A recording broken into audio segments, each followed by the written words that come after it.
Hello Photoshop enthusiast! This tutorial covers something important for all Photoshop users: non-destructive edits. Before we talk about the how to create edits that are non-destructive, let's talk about the why.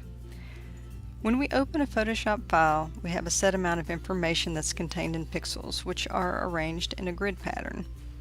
Any changes we make to that information, such as color adjustments, overwrite the existing information.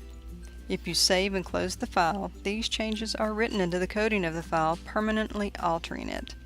If you ever want or need to return to the original file, that will no longer be possible.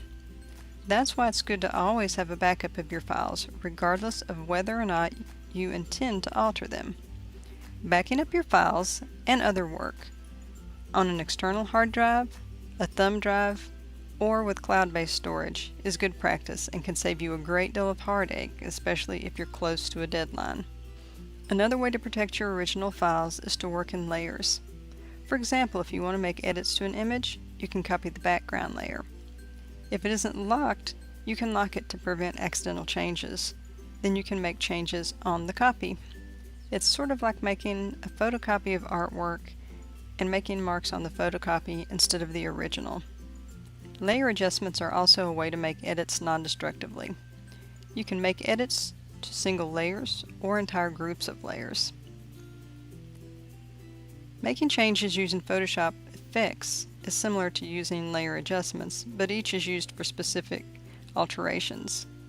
For example, if you want to add a satin overlay, you can do that using a layer effect, but not a layer adjustment. You can turn off the visibility for comparison or editing purposes. Layer masking is another way to isolate portions of the image either directly on the layer or using an adjustment layer. As the name implies, this masks the pixels you select, either showing or hiding them to help achieve the desired effect.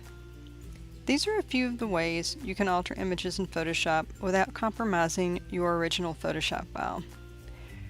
Remember to save your work as a Photoshop file with the PSD file extension to keep the changes intact and retain the ability to make further edits.